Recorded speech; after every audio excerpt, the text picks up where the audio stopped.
Story zone, তোমার অনুভূতিদের খুঁজে নাও এখানেই। ফ্লোরার বিশ্রামের ব্যবস্থা করে নিজে এসে দাঁড়িয়েছে জানালার ধারে।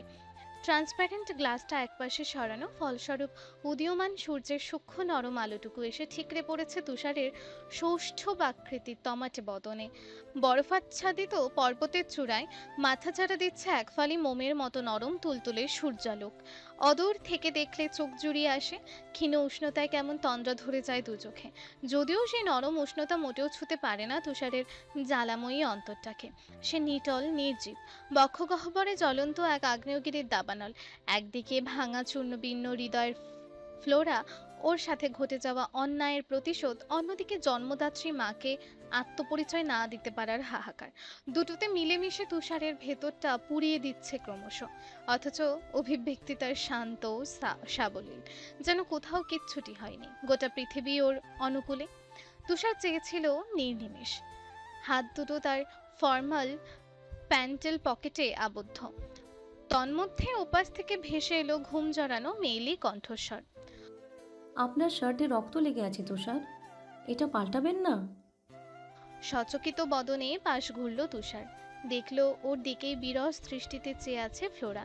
চেহারায় বিষাদের ঘন ঘটা, অথচ পরনে সাদা ফ্রকটাতে কি স্নিগ্ধই না লাগছে মেয়েটাকে। কে বলবে দুদিন আগে এই মেয়েটার উপর দিয়ে দুনিয়ার সবচেয়ে ভয়ঙ্কর ঝড় বয়ে গিয়েছে। নির্বিকারে এক ঝলকে মেয়েটাকে আগাগোড়া পরখ করলো তুষার। অতঃপর বিনা প্রত্যুত্তরে এগিয়ে এসে উল্টা প্রশ্ন ছুড়ল। ঘুম কেমন হলো? আপনি কখনো আমার সঙ্গে এতটা স্বাভাবিক আচরণ করেন না তুষার, শুনতে কেমন কানে লাগছে। দীর্ঘশ্বাস ফেললো যন্ত্রমানব। ফ্লোরার বিষণ্ণ হৃদয়টাকে খানিক স্বস্তি দিতে চাইল বোধহয়। তোমাকে আমি দূরে নিয়ে এসেছি, দেখো এখানে কেউ নেই। আপনি তো আছেন। আমার উপস্থিতি কি খুব বেশি অস্বস্তিদায়ক? হুম, একদমই না। ফ্লোরার এই সামান্য সম্মোহনী বাক্যে যেন প্রাণ ফিরে পেল তুষার। সহসা এগিয়ে এসে নির্দ্বিধায় আঁকড়ে ধরল ওর হাত, টেনে এনে বসালো কাউচে। অতঃপর নিজে গিয়ে হাঁটু ভেঙে বসলো ফ্লোরার সম্মুখে। ফ্লোরা বিস্মিত, দু চোখে তার কৌতূহলের জোয়ার। না জানি আবারও ক্ষণ অনিষ্টের দায়ে বকাঝকা শুরু করে এই লোক। ফ্লোরা বিধ্বস্ত, তা জানা সত্ত্বেও কি এমনটা করবে তুষার? মেয়েটার অযাচিত সব ভাবনাকে দূরে হটিয়ে তুষার বলে উঠল। তুমি ঠিক আছো ফ্লোরা? প্রত্যুত্তরে নির্লিপ্তে মাথা দোলায় ফ্লোরা। পরপরই ওপাশ থেকে ভেসে এসে এক অনাকাঙ্ক্ষিত বাক্য। আমায় বিয়ে করবে প্লিজ? তুষারের মুখ থেকে এই কথাটা শোনার জন্য কত অপেক্ষাই না করেছিল মেয়েটা, কত প্রহর গুনেছিল উচ্চাটন চিত্তে। দিন গেল, মাস গেল, কতগুলো বছর গেল। এখন তো বাইরে স্নোফলও হয় না তেমন। অবশেষে যখন হৃদয়টা ভেঙে টুকরো টুকরো হয়ে গেল, সর্বাঙ্গ কুলসিত হলো, ফ্লোরার অপেক্ষার প্রহর ফুরালো, তখন কিনা তুষার এই প্রস্তাব রাখলো। কিন্তু কেন? এটা ভালোবাসা নাকি এক সম্ভ্রম হারানো অসহায় রমণীর প্রতি স্রেফ দয়া? মাফিয়ারা কি আদৌ দয়া দেখাতে সক্ষম? ভাবনার অতলে নিমজ্জিত ফ্লোরা। ওর ধ্যান ভাঙল তুষারের ভারিক্কি আওয়াজে। কিছু বলছো না যে? কিন্তু আপনি বলেছিলেন আপনি কখনো বিয়ে করবেন না। বিয়ে, সংসার, পরিবার এসব কিছু মাফিয়াদের জন্য নয়। তাহলে হঠাৎ এই মত বদলের কারণ কি তুষার? রমণী সুস্পষ্ট প্রশ্ন। তুষার ব্যতিগ্রস্ত হলো না মোটেও, একইভাবে বলল। এটা আমার সিদ্ধান্ত, বাকিটা জীবন তোমাকে আগলে রাখার জন্য, এছাড়া আমার আর কোনো উপায় জানা নেই। তার মানে আপনি আমায় ভালোবাসেন না, স্রেফ দায়িত্ব পালন করতে চাইছেন। কেন? আমি অপবিত্র বলে? নাকি এখন আমার জীবনটা পুরোপুরি মূল্যহীন বলে? নির্বিকার সাবলীল অবয়বখানি শক্ত হয়ে এলো এতক্ষণে। দাঁতে দাঁত পিষল তুষার, চোখে তার যন্ত্রণার পাহাড়। সেই যাতনাগ্রস্ত অথচ অগ্নিদৃষ্টি নিক্ষেপ করলো ফ্লোরার পানে। ছলছলে করুণ অক্ষিদয় মেয়েটার, চাইলেও বুঝি কান্না থামাতে পারছে না সে। এবার একটু বেশি সাহস দেখিয়ে ফেলছো না? আমি আপনাকে বিয়ে করব না তুষার, আপনি আদেশ করলেও না। অন্তত এবার একটু অবাধ্য হতে দিন দয়া করে, প্লিজ। অশ্রু জল চোখ জোড়া এবার সত্যি পরাস্ত হলো অনুভূতির দ্বারে। বুক ভাঙা কান্নার জোয়ার উগড়ে এলো বাইরে। শরীর কাঁপিয়ে ব্যাকুল বদনে কাঁদছে মেয়েটা। গোলাপি থেকে রক্তিম আভায় ছেয়ে গিয়েছে তার ক্রন্দনরত মুখ। সেই দিকে তাকানো মাত্রই কড়া পড়া নির্জীব শক্ত হৃদয় যন্ত্রটা আকস্মাৎ ছটফট করে উঠল তুষারের, যেন তীরবিদ্ধ এক আহত সত্তা। তারপরেও বুকের ভেতরে অবিরাম রক্তক্ষরণের প্রবলতা বাড়াতে বোধহয় মোটেও কুণ্ঠিত নয় রমণী। তাই তো চকচকে ধাতব রিভলভার খানি বাড়িয়ে দিল তুষারের পানে, বলল, এটা কোনো কাজেই আসেনি তুষার। শেষ অবধি নিজেকে রক্ষা করতে পারিনি আমি, আর এখন পুরোপুরি নিঃস্ব হয়ে আপনার মুখোমুখি। Please please stop it Flora, আমি শুনতে চাই না এসব। একদম ভুলভাল কথা বলবে না আমার সামনে। ধৈর্যের মাত্রা অতিক্রম করলে তোমাকে শ্যুট করতেও দ্বিধা করব না আমি। তুষারের যান্ত্রিক চোখে যেন আগুন ধরেছে এবার, অধর কাঁপছে ক্ষুব্ধতায়। ফ্লোরা বলল, সেটাই করুন, আমার শাস্তি হওয়া প্রয়োজন। আমি কখনো আপনার নিষেধাজ্ঞায় কর্ণপাত করিনি, চলেছি নিজের মতো। মাফিয়াদের অন্ধকার সাম্রাজ্যে নিজেকে জ্যোৎস্না ভেবে এসেছি সর্বদা, যেন কেউ আমার কিচ্ছুটি করতে পারবে না। কি আশ্চর্য! কিসের এত ভরসা আমার বলুন তো? আমি কি করে ভুলে গেলাম এই বিধ্বংসী টেরিটরিতে স্বয়ং পবিত্রতাও কুলসিত। প্লিজ এবার থামো। তুষারের চোখে এহেন অসহায়ত্ব এই জীবনে দেখেনি ফ্লোরা। তারা কষ্ট হলো তুষারের জন্য। কান্না থামিয়ে নিজেকে খানিক স্থির করে বলল, আপনাকে এভাবে দেখতে অভ্যস্ত নই আমি। তাহলে রিভলভারটা বাড়িয়ে রেখেছো কেন? এটা দিয়ে কি করব আমি? আপনি নয়, আমি করব। মানে? পুরোপুরি অজ্ঞাত তুষার। আরও একবার হাঁটু ভেঙে তুষারের মুখোমুখি হয়ে মেঝেতে বসলো ফ্লোরা। রিভলভারটা ওর হাতের নিকট এগিয়ে দিয়েই বলল, হাতে নিন বলছি। তুষার তাই করলো। কোনো কিছু না ভেবেই তুলে নিল সেটিকে। আমাকে বন্দুক চালানো শেখাবেন তুষার? কথাটা শোনা মাত্রই হতবিহ্বলিত নয়নে ফ্লোরার পানে দৃষ্টিপাত করে তুষার। আদরে খুকির মতো ফ্যালফ্যালিয়ে চেয়ে আছে মেয়েটা। চেহারার কোথাও কাঠিন্যতার ছায়াটুকু অব্দি নেই, অথচ মাত্রই মেয়েটি গুলি চালনা শেখার আবদার জানালো ওর নিকট। তুষার অবশ্য আশ্চর্য হলো না বিশেষ, শুধু শান্ত সাবলীল বাক্যে শুধালো, প্রতিশোধ নিতে চাইছো? এইবারও নিষ্প্রভ চাহনি, হীনমান্যতার লেশমাত্র নেই। কেবল রিনরিনে কণ্ঠস্বর ভেদিয়ে ধ্বনিত হলো অনুভূতিহীন রুষ্ট আওয়াজ, ভয়ঙ্কর প্রতিশোধ। Royal Caribbean, Bangladesh. মাঝ সমুদ্রে ভাসমান সুবিশাল ক্রুজ শিপটা গত 15টা দিন ধরে একই জায়গায় স্থির। কক্সবাজার বন্দর থেকে অনেকটা দূরে অবস্থান করায় খালি চোখে বালুচর খুঁজে পাওয়া মুশকিল। গাছগুলো সব আপন কাজে নিয়োজিত।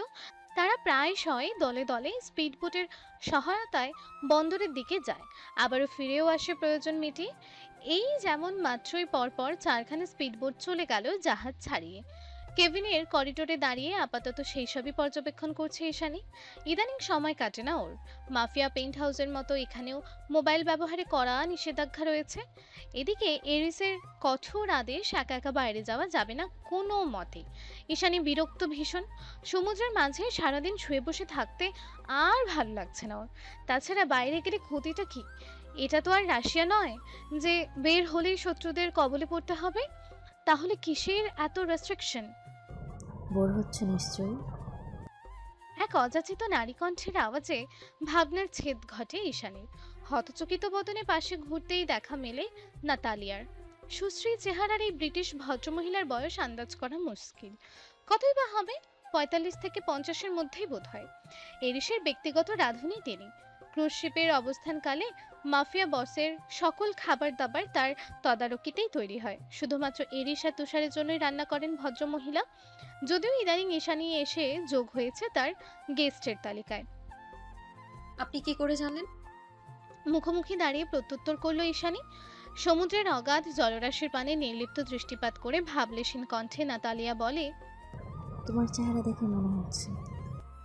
বাঁধ ভাঙা বাতাসে তোরে এলোমেলো চুলের দাপট সামলানো মুশকিল। কোনো মতে চুলগুলো একটা ক্লাচর পেঁচিয়ে জবাব দিল ঈশানী, আমি সত্যিই বোর হচ্ছি, বন্দরে যেতে ইচ্ছে করছে ভীষণ। আচ্ছা, এখান থেকে কক্সবাজার বন্দরটা কত দূর বলুন তো? পালাতে চাইছো? তীর্যক হাসির আভা খেলে গেল ভদ্রমহিলার ঠোঁটের আগায়। স্বামীর কাছ থেকে কে পালায়? কথার জন্য ঈশানীও ছক্কা হাঁকালো এবার। নাতালিয়া বললেন, স্বামী বলছো ভয় করে না ওকে? ভয় করিনি কোনো কালেই, বড়জোর ঘৃণা করেছি। ঘৃণাটুকু ভালোবাসায় রূপান্তরিত হওয়া কি এতই সহজ? আমি নিজেও সন্দিহান। আমি জানি ওকে ভালোবাসা অন্যায়। কোনো স্বাভাবিক মানুষ কখনো একটা জানোয়ারকে ভালোবাসতে পারে না, কিন্তু আমি বেসেছি কারণ আমার অস্তিত্ব ওর জন্য মরিয়া। অনুভূতির কাছে পরাস্ত আমার বিবেক। একটুখানি ফিচেল হাসলেন নাতালিয়া। তুমি তো প্রাপ্তবয়স্ক, আবেগে নও বিশেষ। তোমার দুনিয়াটা জলের মতো স্বচ্ছ সাবলীল। গোটা একটা জীবন তোমাকে হাতছানি দিয়ে ডাকছে, অথচ তুমি এখানে একটা হৃদয়হীন বৃষ্টির জন্য নিজেকে মরিচিকায় ডোবাতে চাইছো। এরিসই আমার ভবিতব্য। ওকে বাদ দিয়ে জীবন কল্পনা করার সাধ্য আমার নেই। গোটা দুনিয়া যদি ওর বিপক্ষে থাকে, তাও আমি এরিসকেই চাইবো। কেন এত তোলা হচ্ছ? জানি না, প্রতি মুহূর্তে আমার জন্য করা ওর পাগলামোগুলো আমায় ভাঙতে বাধ্য করেছে। ভালো তো প্রথম আমিই বেসেছিলাম, তাহলে ভুলে যাব কি করে? কথায় না পেরে অবশেষে দীর্ঘশ্বাস ছাড়লেন ভদ্রমহিলা। বিষণ্ণ মুখে ফিরে যেতে যেতে আওড়ালেন, এত ভালোবেসো না। কোনো কিছু অতিরিক্ত আগলে রাখতে চাইলে শেষ পর্যন্ত সেই জিনিস আর অক্ষুণ্ণ থাকে না। কক্সবাজার, বাংলাদেশ। অ্যাডভার্টাইজমেন্টের শ্যুটের কাছে আজ সদর হাসপাতালে এসেছে মাহিন। স্কয়ার ফার্মাসিউটিক্যালস এর বিশাল বড় প্রজেক্ট। সকাল থেকে ভীষণ ব্যস্ত সময় পার করছে ওদের পুরো টিম। মধ্যাহ্নের বিরতি চলছে এখন। ওপাশে সবাই মোরগ পোলাওয়ের বক্সে কবজি ডুবিয়ে দিয়েছে এতক্ষণে। মাহিন একাই শুধু এসে দাঁড়িয়েছে তিনতলার করিডোরে। আজ দুপুরে পানি ছাড়া আর কিছু খাওয়া চলবে না, পরপরই বেশ কিছু শ্যুট, তাই কড়া ডায়েট চলছে ওর। হাসপাতালের ফ্রন্ট ইয়ার্ডের দৃশ্যটা অপরূপ। চারপাশে সবুজের সমারোহ, দেখলে অন্তর জুড়িয়ে আসে। মাহিন বিমত্ত দৃষ্টি অবলোকন করছে চারিপাশ। ঠিক তখনই ওর পাশ ঘেঁষে দাঁড়ায় তুর্য। তুর্যের উপস্থিতি টের পেয়ে কপালে গোছালো মাহিন। গ্রীবা ঘুরিয়ে প্রশ্ন করলো, লাঞ্চ না সেরে এখানে কি করছো? অভিমানী তোরে শিশুসুলভ গাল ফোলালো তুর্য। কিঞ্চিত কাঁধ হুঁচিয়ে অসহায় স্বরে বলল, খেতে ইচ্ছে করছে না, মন ভালো নেই। তোমার মন খারাপ? ইন্টারেস্টিং তো। মাহিনের মুখাবয়ব দেখে মনে হলো সে ভারী মজার কথা শুনছে। ওর হাসাহাসি মুখ দেখে মাত্রই তরতরিয়ে ডিপ্রেশন বেড়ে দ্বিগুণ মন খারাপ হয়ে গেল তুর্যের। মহা বিরক্ত হয়ে সে বলল, আমার এদিকে জীবন মরণ সমস্যা, আর তুমি বলছো interesting. Same on you mine bro. What do you mean by জীবন মরণ সমস্যা? জটিল কোনো কিছু? ডাক্তার দেখিয়েছো? আরে তুমি হাইপার হয়ে অন্য জটিলতায় ঢুকে যাচ্ছ। তপ্ত শ্বাস ছাড়লো মাহিন, বিরস কণ্ঠে শুধালো, তাহলে কি সমস্যা? নারী ঘটিত কেস? বাম হাতে মাথা চুলকে থমথমে মুখে জবাব দিল তুর্য। ওই রকমই কিছু একটা। মা বিয়ে দিতে চাইছে। এত আনন্দের কথা, বিয়ের বয়স হয়েছে তাই বিয়ে দিতে চাইছে। এখানে মন খারাপের কি হলো? চেহারায় আধার ঘনালো তুর্যে। সে আহত স্বরে বিড়বিড়ালো, আনন্দ তো আমারও হতো যদি না ওই নেংটি ইঁদুরের সাথে আমার বিয়েটা ঠিক করতো। নেংটি ইঁদুর? ভ্রু উঁচালো মাহিন। তুর্য ঠোঁট উল্টে মাথা ঝাঁকালো, বলল, হ্যাঁ, নেংটি ইঁদুর পৃথিবীর সবচাইতে বাজে ইঁদুর। দেখলেই মাথা গরম হয়ে যায়। বুঝেছি, পাত্রী তোমার পছন্দ নয়। আন্টিকে জানানো উচিত। মাহিনের কথার পাছে তুর্য তরতরিয়ে বলে উঠল, না না, তেমন কিছুও নয়। তাহলে? তুর্য এবার মুখ কাঁচুমাচু করে শুকনো গলায় বলে, আসলে ওর আমাকে পছন্দ নয়। না হলে কেউ নিজের হবু বরকে হুতুম পেঁচা বলে ডাকে? কি ডেকেছে? হুতুম পেঁচা। বিস্ময়ে বাকরুদ্ধ মাহিন। এই বিয়ে আসলেই সম্পন্ন হবে কিনা তা নিয়ে বেশ সন্দিহানও বটে। প্রথম পেঁচাটা একটু বেশি হয়ে গেছে, অন্য কিছু ডাকতে পারতো। এই যেমন ধরো বিলেতি পেঙ্গুইন, অ্যাটলিস্ট শুনতে ভালো লাগতো। মাহিনের কথায় আগুনে যেন কেরোসিন ঢালার উপক্রম হলো। রাগে গজগজ করে উঠল তুর্য। চেহারায় জোরপূর্বক গাম্ভীর্য টেনে এনে বলল, না, এ বিয়ে সম্ভব নয়। আমার মতো কুল হ্যান্ডসাম বয়কে বলে কিনা হুতুম পেঁচা? ওর 14 গোষ্ঠী হুতুম পেঁচা। তুমি একটু দেখো তো ব্রো, কোনো দিক দিয়ে আমাকে হুতুম পেঁচা মনে হয়? আজ তোমার আগে এজেন্সির সঙ্গে আমার দেখা হলে নির্ঘাত তোমার বদলে আমাকে সুপারস্টার বানাতো। হাসি সংবরণ করে হাঁ সূচক মাথা ঝাঁকালো মাহিন। তুর্য বলতে লাগলো, হ্যালো ডিয়ার লিসেনার্স, আপনারা শুনছেন স্টোরিজ অন প্রেজেন্স ধারাবাহিক পর্ব গল্প। আমাদের সামগ্রিক প্রচেষ্টাকে উৎসাহিত করতে লাইক অ্যান্ড কমেন্ট করতে ভুলবেন না। Thank you. অথচ ওর মতো বিচ্ছিরি নেংটি ইঁদুর এই তুর্য জগৎকে বলে কিনা হতুম পেঁচা। এত সুদর্শন হতুম পেঁচা দেখেছে ও বাপের জন্মে। দীর্ঘশ্বাস ছাড়ল মাহিন, হাত ঘড়িতে চোখ বোলালো একবার, অতঃপর তুর্যের দিকে দৃষ্টিপাত করে বলল, তো এবার কি করবে, ভেবেছো কিছু? জানি না, মা বোধহয় এবার সত্যি সত্যি নেংটি ইঁদুরটাকে কাঁধে ঝুলিয়ে দিবে। তুর্যের কথায় নিঃশব্দে হাসল মাহিন, মুখোমুখি দাঁড়িয়ে ওর কাঁধের ওপর হাত রেখে বলল, মায়েরা কখনো আমাদের খারাপ চান না তুর্য। এই আমাকেই দেখো না, মায়ের কথায় অবাধ্য হয়ে সারা জীবন অন্য এমন একজনকে হারিয়ে ফেললাম, যাকে না পাওয়ার আফসোস এই জীবনে শেষ হবে না আবার। মাহিনের কথাটুকু পুরোপুরি খেয়াল দিয়ে শুনতে পারল না তুর্য। তার আগেই ওর নজর আটকালো হসপিটাল গেটে প্রবেশাকৃত কালো গাড়ির বহরে। ভেতরে প্রবেশ করে গাড়িগুলো ব্রেক কষলো একযোগে। পরপরই একটানা রলস রয়েলসের দরজা খুলে বেরিয়ে এলো একটা লম্বা মতো সুঠামদেহী অবয়ব। কালো হুডির আস্তিন আর কালো মাস্কের অন্তরালে পুরোপুরি আবৃত তার মুখাবয়ব। চেহারা অনুসরণ করার সুযোগ পেল না তুর্য। ও কেবল দেখলো বড়সড় একটা রাইফেল হাতে নিয়ে হনহনিয়ে ভেতরের দিকে অগ্রসর হচ্ছে লোকটা। আশ্চর্যের চরম সীমায় পৌঁছে হতবিহ্বল কণ্ঠে একই বলতে লাগলো তুর্য, এরকম একটা রক্ষণশীল দেশে এভাবে বন্দুক হাতে নিয়ে জনসম্মুখে হনহনিয়ে হাঁটছে কে এই লোক? ওর ভাবনার মাঝেই হাসপাতালের মানুষের ভিড়ে দৃষ্টি সীমানার অগোচরে অদৃশ্য হয়ে গেল সে। পাশ থেকে নির্লিপ্ত দ্বিধাহীন কণ্ঠ ভেসে এলো মাহিনের, Aris Yuvan, the mafia boss of Bratvel. দুপুর গড়িয়ে গোধূলি হানা দিয়েছে ধরণী জুড়ে। অপরাহ্নের প্রথম প্রহর।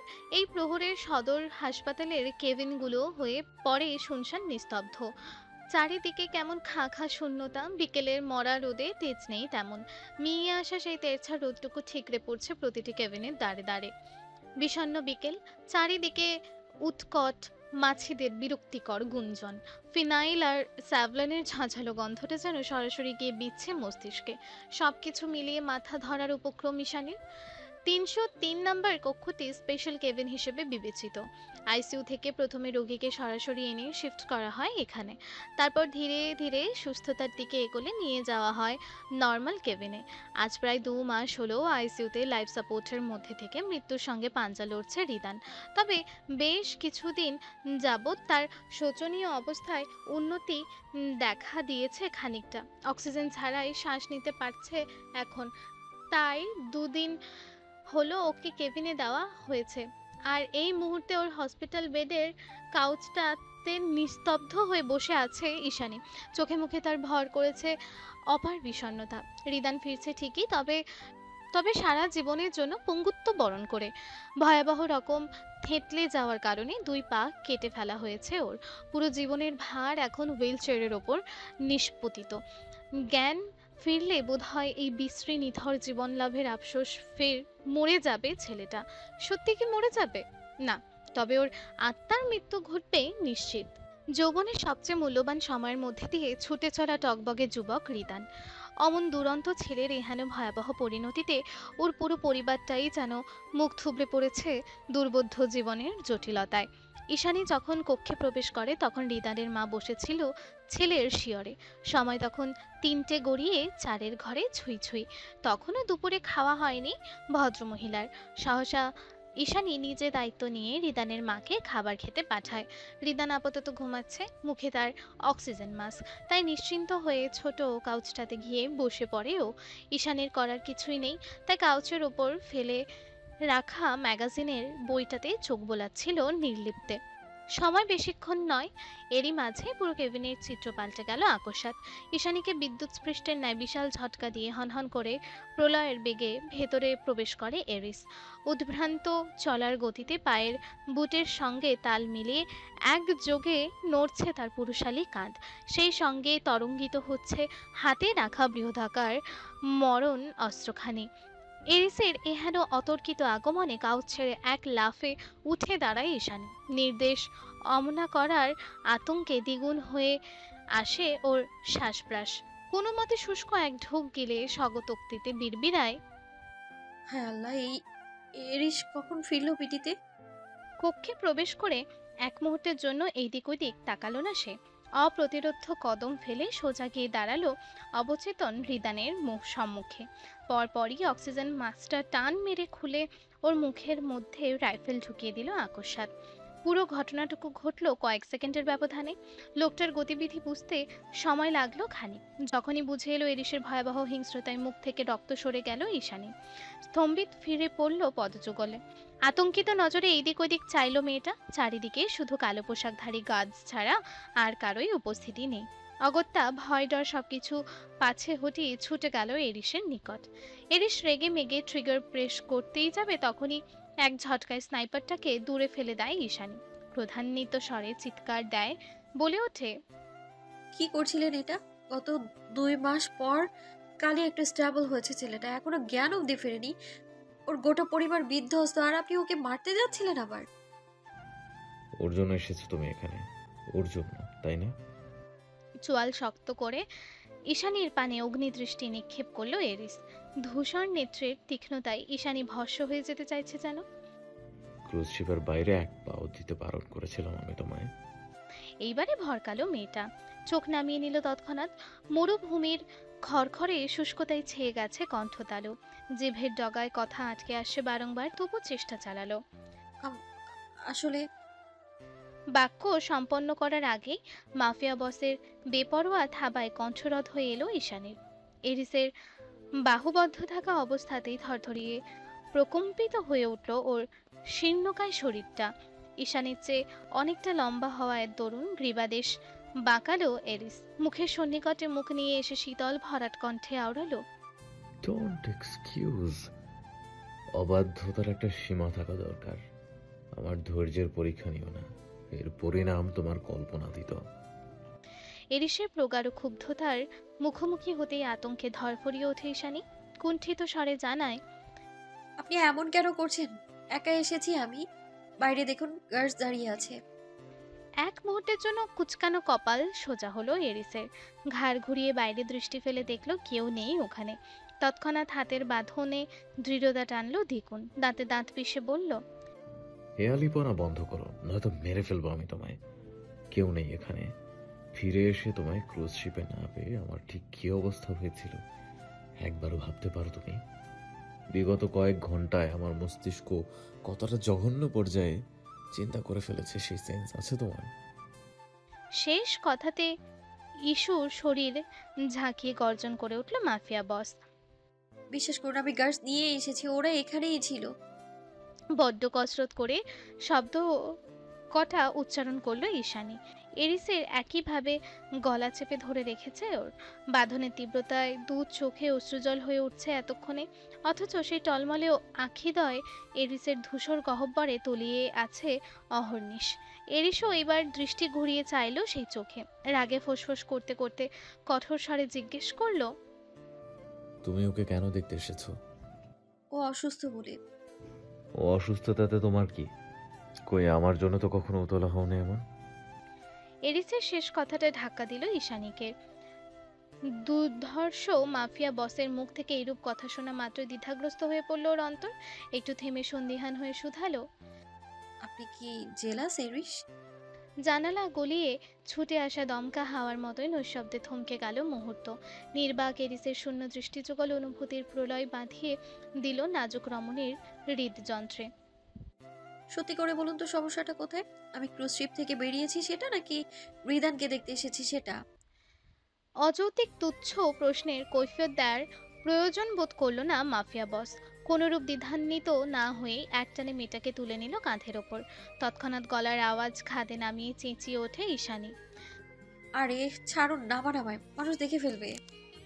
হু কেয়ারস? মেজাজ চড়ে গেল ঈশানীর। দু হাতে এরিসকে খামচে খুমচে নিচে নামার চেষ্টা অব্যাহত রেখে বলতে লাগলো, আমার পা আছে, হেঁটে যেতে পারি আমি। এভাবে কাঁধে কেন তুলেছেন? এটা কোন ধরনের অসভ্যতা?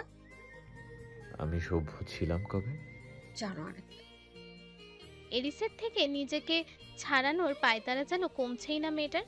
তীক্ষ্ণ নখের আঁচড়ে এরিসের কোথায় কোথায় যে ছিঁড়ে ফেরে গিয়েছে তার ইয়ত্তা নেই। সেই সবে কোথায় ধরেই কেয়ার করলো মাফিয়া বস। জোর জবরদস্তি করে ঈশানী সমেত কেবিন থেকে বেরিয়ে যেতে যেতে আওয়াজে গাম্ভীর্যতা টেনে বিড়বিড়ালো, দুটোতেই সমস্যা। Royal Caribbean, Bangladesh. সন্ধ্যার আকাশে চাঁদের দেখা নেই। অমানিসার বিষণন রাত। ঘুটঘুটে তমাশায় ঢাকা রাতে সমুদ্রের বক্ষ চিরে মাথা উঁচিয়ে ছুটে চলেছে বিশাল আকার ক্রুশশিপটি, যেন উত্তাল সাগরের বুকে এক টুকরো ভাসমান শহর। দেখতে অপার্থিব লাগছে। শুনশান নিস্তব্ধতার মাঝে আধার কেটে কেটে অগ্রসর হয় সেই যানবাহন। কোনো এক অজ্ঞাত কারণবশত জাহাজটি আহ্বান বদলে বিপরীতমুখী নিশানা ধরেছে আজ, লোকালয় ছড়িয়ে দূরে, বহু দূরে। ক্রোধের তাড়নায় গজরাতে গজরাতে ক্রুশশিপে ফিরেছে এরিস। জ্বলন্ত আঙ্গার যেন দৃষ্টিমান হয়ে আছে তার ধূসর বাদামি গহ্বরে। মাফিয়া বসের ক্ষোভের তীব্রতায় রুদ্ধশ্বাস সকলের। এরিস দাঁড়ালো না কোথাও, কাউকে কিছু বললও না বিশেষ। উল্টো দ্রুত পদধ্বনিতে এগিয়ে গেল সিঁড়ির দিকে। পরপর 6 রাউন্ড সিঁড়ি ভেঙে ওপরে এসে ঈশানীর কক্ষে নিয়ে বিছানায় ছুঁড়ে মারল ওকে। তাল সামলাতে না পেরে অতর্কিতে আর্তনাদ করে উঠল মেয়েটা। এরিস ঘুরেও তাকালো না। যেইভাবে এসেছে সেভাবেই ফিরতি পথে হাঁটা ধরল ফের। তন্মধ্যে উপাস থেকে প্রশ্ন ছুড়ল ঈশানী, রিদানের এই অবস্থা আপনি করেছেন তাই না? থমকালো পদযুগল। স্থির চিত্তে তৎক্ষণাৎ ভেসে এলো নিটল প্রশ্নোত্তর, এরিস কাউকে কৈফিয়ত দেয় না। কেন করেছেন? বিছানা ছেড়ে এগিয়ে এসে এরিসের মুখোমুখি দাঁড়ালো ঈশানী। কণ্ঠ ঝাঁঝিয়ে বলতে লাগলো, নিরপরাধ ছেলেটার সাথে এত বড় অন্যায় করলেন কেন আপনি এরিস? কি ক্ষতি করেছে ও আপনার? দুর্বলের জীবন নিয়ে পুতুল খেলার পৈশাচিক অভ্যাস রয়েছে বলে। কিন্তু আপনি কি আদৌ জানেন আপনার এই অভ্যাসের প্রশ্রয় আর রক্তের নেশায় কত বড় ক্ষতি করে ফেলেছেন ছেলেটার? রিদান পঙ্গু হয়ে গেছে, সারা জীবনের জন্য হুইল চেয়ারে বসে গিয়েছে ও। জানি আপনার কিছু যায় আসে না, তবুও কি ক্ষতি করেছিল ও বলুন? আমি কাউকে কৈফিয়ত দিতে বাধ্য নই। সাবেগে বাক্য ছুড়ল মাফিয়া বস। তীরের ফলার চেয়েও তীক্ষ্ণ সেই আওয়াজ। ঈশানী দমল না একরত্তি, তিতিয়ে উঠল আবারও। আমাকে কৈফিয়ত দিতে বাধ্য আপনি? আমি কে তোমার? সেটা আমার চেয়ে আপনি ভালো জানেন আপনি কে আমার। থমকে গেল মাফিয়া বস। ও কথা বাড়াতে চাইল না আর। সহসা ঈশানীকে পাশ কাটিয়ে পা বাড়ালো সম্মুখে। তক্ষুনি পেছন থেকে স্বগতোক্তি বোমা ফাটল রমণী। ভ্যাটিকান সিটিতে বিয়ের রেজিস্ট্রি করানোটা কি খুব জরুরি ছিল? মাফিয়া বস রিশস্কা বুঝি ভয় পায় সাধারণ একটা মেয়েকে হারিয়ে ফেলার ভয়? নির্বিকার এরিস ইউভান এতদিন ধরে নিজের মাঝে লুকানো সত্যিটা অবশেষে জেনেই গেল ঈশানী। কি প্রত্যুত্তর করবেও? কিছু রেজিস্ট্রি পেপারস, একটা অজ্ঞাত সিগনেচার, আর তারপর সারা জীবনের জন্য এই নীলাম্বরীটিকে নিজের নামে খোদাই করে নেওয়া। এমনকি ডিভোর্সেরও কোনো সুযোগ রাখেনি এরিস। কোনোদিন চাইলেও সে কাজটি করতে পারবে না ঈশানী, কারণ ভ্যাটিকান সিটির বৈবাহিক আইন অনুযায়ী সে দেশে ডিভোর্স নিষিদ্ধ। সুতরাং ওই দেশের নিয়মানুসারে একবার বিয়ে হয়ে গেলে ছেড়ে যাওয়ার কোনো সুযোগ নেই। ব্যাপারটা খানিক স্বৈরাচারী, কিন্তু এরিসের যায় আসে না। এসব কিছু কে বলেছে তোমায়? তুষার নিশ্চয়ই। পেছন ঘুরল না এরিস। কিঞ্চিত ঘাড় বাঁকিয়ে গম্ভীর স্বরে প্রশ্ন ছুড়ল ঈশানীর পানে, কেন আমার জানার অধিকার নেই? না, নেই। যেটা আমি জানাইনি সেটা জানার অধিকার তোমার নাই। কঠোর অভিব্যক্তি মাফিয়া বসের। অজানা অভিমানে তোরে নাকের পাটা তিত্তির করে ফুলে উঠল রমণীর। কণ্ঠনালীর খাঁধে আটকে থাকা প্রগাঢ় অশ্রু গিলে বলল, আপনি ব্ল্যাকমেইল করে বিয়ে করতে পারবেন, পালিয়ে যাওয়ার সকল পথ বন্ধ করার জন্য ভ্যাটিকান সিটিতে রেজিস্ট্রি করতে পারবেন, দিনের পর দিন একটা মেয়ের অগোচরে তাকে 24 ঘন্টা স্টক করতে পারবেন, আর প্রাইভেসিকে বুড়ো আঙুল দেখিয়ে তার ওয়াশরুমে পর্যন্ত হিডেন ক্যামেরা সেট করতে পারবেন। আর এত সব কিছু সে মেয়েটা জানলেই দোষ কেন ইরিশ? কিছুক্ষণ নৈশব্দ। ভারী দীর্ঘশ্বাস ভেদ করল মাফিয়া বসের ইস্পাত কঠিন বক্ষস্থল। খানিক সময় নিয়ে নির্লিপ্ত আওয়াজে ধ্বনিত হলো, কারণ তুমি আমাকে ঘৃণা করো। এইবারে শব্দ করে কান্না জুড়ে দিল ঈশানী। পেছন থেকে ফুপিয়ে ফুপিয়ে বলল, হ্যাঁ ঘৃণা করি, এই সব কিছুর জন্য ঘৃণা করি আমি আপনাকে। এত দিনেও আমার অন্তরের অনুভূতিকে বুঝতে না পারার জন্য ঘৃণা করি আমি আপনাকে। আপনার শাস্তি হওয়া প্রয়োজন। আমি আজই চলে যাব এখান থেকে। বাক্য ফুরালো না। বিদ্যুৎ গতিতে তেড়ে এসে ওর বুকের কাছে জমাট এক হাতে খামচে ধরল এরিস। অন্য হাতে আস্তারিত হলো রমণীর চুলের ভাঁজে। টেনে ধরল সেগুলো। তীব্র যাতনায় গুঙিয়ে উঠল মেয়েটা। তাতে ভ্রুক্ষেপ হলো না দানবের, দাঁতে দাঁত পিষে ছুড়ল শীতল আওয়াজ। দ্বিতীয়বার চলে যাব শব্দটা উচ্চারণ করার মতো দুঃসাহস আর দেখিও না, নয়তো আমি ভুলে যাব যে তুমি আমার বিয়ে করা বউ। হ্যালো ডিয়ার লিসেনার্স, আপনারা শুনছেন স্টোরিজ অন প্রেজেন্স ধারাবাহিক পর্বগল্প। আমাদের সামগ্রিক প্রচেষ্টাকে উৎসাহিত করতে লাইক অ্যান্ড কমেন্ট করতে ভুলবেন না। Thank you.